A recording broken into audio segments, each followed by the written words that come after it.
Welcome, folks, here to the Pro Wrestling Enthusiast Podcast, and we are here to review Smackdown Live's show from this week. A very, very solid show. I would give it, of course, a thumbs up. In terms of match quality and just how the show felt tonight, I would give Smackdown Live the edge over Raw this week, and just by a little bit.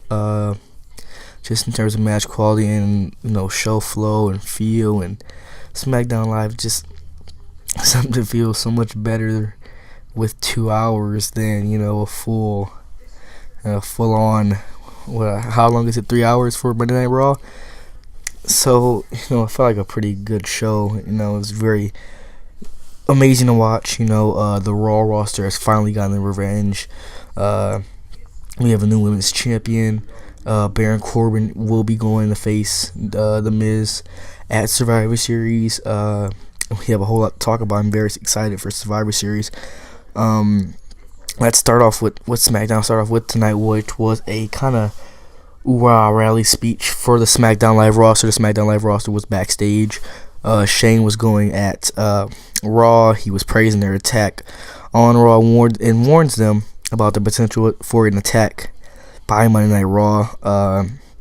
He says after Sunday, they will not be the B show, they will be the show. Everyone's all fired up, and he brings up Triple H being added to Team Raw, but is afraid because they have the 16-time world champion John Cena.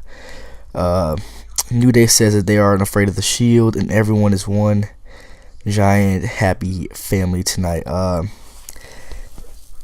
It felt like the show had a different opening this week. It was way better than the opening of Raw, which was Stephanie comes out, it's Monday Night Raw, 15-minute promo, which SmackDown did come into a 15-minute promo, but it was a whole entire different thing, had a whole entire different feel. Everything SmackDown does just feel like everything has a purpose, and I really feel like, and they really tried hard to sell that brand versus brand angle, and they've been doing great. The last time I felt a true brand versus brand feel like this was my favorite Survivor Series match of all time, 2005, Team Raw versus Team SmackDown. I think the teams were Batista, Orton, JBL, maybe have been Mysterio, and I'm probably missing, I think it was Bobby Lashley might have been on that team, I'm not sure, against Kane, Big Show, maybe Carlito, Shawn Michaels, and another person I can't remember it. But we opened the show with the general manager, Daniel Bryan, who has been out for a couple weeks. Bryan was kayfabe taken out by Kane back a couple weeks ago last month when Bryan went to Monday Night Raw to settle things with Kurt Angle, and Angle said, "I'm going to protect you in this locker room." And Kane came in and attacked Daniel Bryan, and he didn't seem to be selling the attacks tonight because he came out saying no bruises, no nothing. He said he was very happy to be back, but takes responsibility for being attacked. And they were kind of selling some divide here between Shane and Bryan. I'll get back to that more later. He should have known better. And he said Raw is afraid, and that's why they added Triple H to their team. And here where the divide started to happen. He didn't agree with SmackDown attacking Raw, and those teams Raw could come there tonight and counterattack them, and he said SmackDown isn't afraid and will be ready. Bryan said he is proud of SmackDown, its wrestlers, and their hearts. He said they will prove that they are better come Sunday night, and Bryan brings up adding John Cena to their team, introduces the new WWE champion of the world, AJ Styles. Styles comes out to a huge pop from that Charlotte crowd, and Bryan does something that he was almost better than Paul Heyman at it, but he's definitely won't be better than Paul Heyman at this one. He tells Styles how they treat their champions better, if equal or better, on SmackDown Live than Raw, and he told Styles that he will be his advocate for tonight. The crowd was really into it. Bryan mostly agreed with Heyman, but not when he said that Styles would be brutalized and defeated by Lesnar. Bryan notes that Lesnar is big and strong, but his head is thick. Bryan calls Lesnar a quitter, and in the light of the night, like he quit on WWE and quit on a half blank knee bar on a UFC pay-per-view. It says Lesnar quits when things get rough, and Styles will take him into deep water. So I'm guessing he's gonna make him wrestle more than a 10-minute match. He says, and when you're as big as Lesnar, you get tired. He says Styles will make Lesnar mentally quit because he can't go all night long or keep up with Styles. Bryan says at Survivor Series you will see Lesnar mentally beaten, conquered, and defeated by the best wrestler of this generation, the best in the world, AJ Styles. Styles says he's not a puppet like Brock Lesnar and that he can actually talk. So, man, they were really taking shots at Monday Night Raw here. I really love this segment. Styles says that he may be an underdog and he would have no other way. But this is not a Rocky movie. This is an AJ Styles production. He will find a way to win and will prove that SmackDown is the best in the house that AJ Styles built. Amazing way to kick off the show, and they were completely didn't lose focus. They were completely focused on selling Survivor Series. Bryan playing the advocate was very good. The crowd was very into it. It was great, full of fire, and set up a chain of events for tonight. Styles was walking backstage and runs into Jinder Mahal. Mahal says that he will become champion once again after Lesnar destroys Styles. I hope to God they don't put the title back on Jinder Mahal. Styles just walked away and gives absolutely no F's about Jinder Mahal. The United States Championship match, Baron Corbin versus Sin Cara, the winner will go on to face The Miz at WWE Survivor Series. Sin Cara looked very impressive in this match. Surprised me a lot. He had a couple beautiful moves in this match. I'm just going to go into my notes. Cara looked to use his speed right away, lays in kicks and chops after a head scissors. The lucha arm drag and drop kick follow as you go screen and screen, basically, commercial break and the screen, Cara followed Corbin to the floor but gets cut off. Corbin slams him to the barricades, back in, and Corbin hits the in and out lariat thing we always see. Corbin slams Cara into the buckles and then grounds the action. And then we're back from the half commercial break, and Corbin slams Cara to the mat and connects with a big right. Sin Cara now fires back with rights and kicks, and Corbin gets sent to the floor. The suicide dive follows, back and they go, and Sin Cara countered a choke slam into a roll up for a 2 count. The high cross follows for another 2 count. Corbin hit a deep 6 for a very good 2 count. Sin Cara got to the apron, stunts Baron Corbin off the ropes, and low bridges him to the floor. Sin Cara followed with a beautiful moonsault to the outside. Back in, Sin Cara up top. Corbin avoids the attack, hits the end of days, and picks up the win. Fun, energetic match, which ended at 7 minutes and 24 seconds via pinfall. I would love to see these two go at it again. Obviously, Sin Cara not gonna win the championship, but yeah. Then we got a Survivor Series video package. Here we go again with the divide between Shane and Bryan. These two are backstage, and it says they are good to go and are unified. But Bryan says he wants to talk after Survivor Series and says they need to get on the same page. So maybe they're starting to plant the seeds of Daniel Bryan maybe leaving WWE. But reports lately have been conflicting and saying that he might wrestle again. So not really sure where to go off of that one. It's kind of a touchy situation with Bryan and the whole neck situation, and that whole thing. So where do they go from here? That's my question. Okay, so we get to the SmackDown women's title match. Natalya versus Charlotte in Charlotte's hometown of North Carolina. Very good match here. Kept me invested the whole time. All the matches tonight kept me invested. Besides the New Day and Kevin Owens and Sami Zayn, because you knew what the inevitable was. You knew what to expect in that match. Charlotte went for a roll-up right away at the beginning of the match. Didn't get it. Natalia kicked out. Natalia laid in a cheap shot, and they brawl to the floor.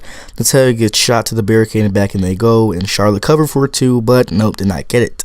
Charlotte hit the big boot, but Natalia made the ropes and bails to the floor. Take a commercial break. Not a split screen this time, just a commercial break. We come back and Natalia's working a surfboard. And wow, it's on the headlock this time. Very, very good there by WWE. Charlotte escaped and lays in some chops. And Natalia fires back with the rolling clothesline for 2. That thing should be a finisher. And then grounds the action. Charlotte battles back, hitting a spear. It covers for 2. Charlotte looks for the figure 4, but gets sent to the buckles by Natalia. Natalia covers, but Charlotte kicks out. Natalia, does a lot of yelling, and the crowd is into Charlotte, who manages to cradle for 2. The exploder by Charlotte to Natalia, and Natalia rolls to the floor. Charlotte follows and hits a boot from the apron. Charlotte to the barricade for a moonsault, but Natalia, then this move right here was nasty. Natalia grabs her and power bombs her into the post. Natalia should have won after that. Natalia follows with the rights and rolls Charlotte back in and locks on a sharpshooter. Charlotte fights, but Natalia drags her to the back of the center ring. Charlotte again then powered out and made it to the ropes. Natalia followed with clubbing strikes, but Charlotte sends her to the floor. Natalia gets back in, eats the big boots, and Charlotte locks in the figure 8. And Natalia tapped at 10 minutes and 40 seconds via submission. These two always are going to put on a solid effort. They always work good together, and it was good to see Charlotte get a win. I think, man, it's just weird not seeing Charlotte without championship gold. So, it was a nice moment between Flair and Charlotte after the match. Charlotte cut a very passionate promo after the match. He's kind of saw it coming there, but we get a Bludgeon Brothers promo. They're coming after next week. I feel like next week Raw and SmackDown will be very big shows. After a big 4 pay-per-view, it's always big shows for both brands. So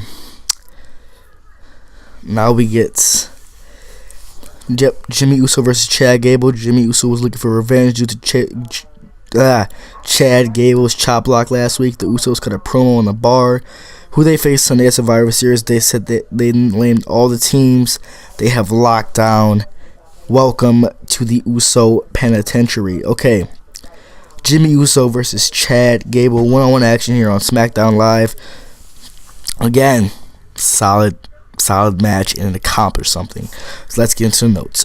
Jimmy ran wild to begin. Yes, I remember writing this and laughing because he really was running wild, going all over the place. Shelton distracted him, allowing Gable was really working heel tonight. So I'm not sure if it was just like a one night thing. WWE changes their mind every second, but not sure if they're changing up the roles here. But something really to behold, because what are we gonna do if you do turn the Usos heel? Face. Do you let them keep being the Usos, or do they have to go back to face paint? All right, but Gable began to attack the knee with the dragon screw leg whips. We go screen and screen, commercial and screen. Gable continued to work the knee, showing more aggression than usual. Yeah, he was very, very technical. Gable grounds the action, continuing to work the knee. Jimmy starts to fire back but misses a kick, allowing Gable to keep control of the knee. Gable works the Flair knee breaker as we go back into full screen. Gable is then going to work on the knee as Jimmy heads up top and misses the moonsault. Sorry, he did not go up top. Gable went up top and misses the moonsault. Jimmy super kicks the knee of Gable, and then Jimmy began to pick up the pace. He hits the Samoan drop and hits the Samoan. Nope, I forgot what I wrote here.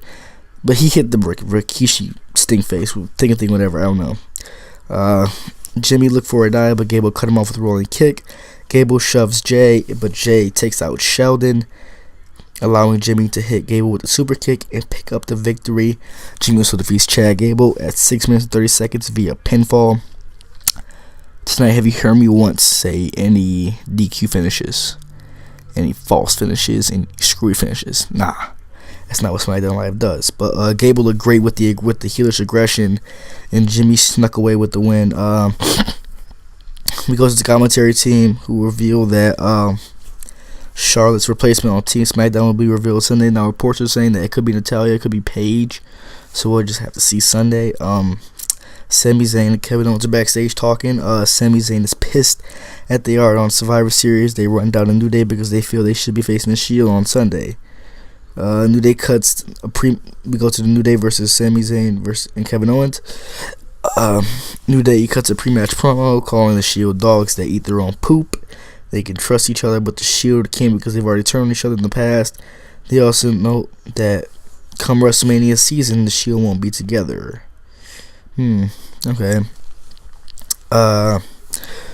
Yeah, another good SmackDown main event. Let's get into it. Sammy and Woods began leading the New Day to do something we haven't seen in a long time, the Unicorn Stampede. Sammy battled back and Kevin was tagged in, and they beat down Xavier Woods in the corner. Woods will battle back, hits a corner clothesline, hits the honor roll on Big E as Big E tags in. New Day clears the ring, but Owens cut off the Woods dive and pulls him to the floor, hits the running senton. We did not get a split screen break, we just got a regular break. Owens tags in, working the heat on Woods. Okay. Owens ground stings with a chin lock. Woods fights to his feet, but Owens hits DDT for 2. Sammy tags back in, and Woods rolls and gets the tag. Big E in and runs wild, tossing Sammy around with suplexes. Hits the running splash for 2. Big E tosses Owens and Woods into a tope, and Woods hits a tope. Sorry. And then Sierra Hotel, Indio, Echo Lima Delta, the Shield came down. Owens and Sammy bailed. They were gone, allowing the Shield to beat down the New Day. The Usos would arrive, and then Sheamus and Cesaro would come. And backstage, you see the Raw women attacking the women in the locker room, with Bliss laying out Charlotte. Here comes Balor, Joe, Apollo Crews, and Titus now arrive. Shane, Corbin, and other SmackDown talent arrives as Big Brawl continues. Kurt Angle comes out, and out comes Braun Strowman. Braun starts going crazy. Shane attacks him, and Braun lays him out with lariat. The Shield beat down Shane. Sheamus joins in. Joe beats Big E with Xavier's trombone as Kurt Angle hits the ring. Angle trash talks Shane, says what gets worse on Sunday. He gives a thumbs down, and Shane gets a triple powerbomb as Raw stands tall. Angle takes off his jacket and hits Shane with the Angle slam, and the Shield powerbomb Shane one more time. Wow. Are you excited for Survivor Series?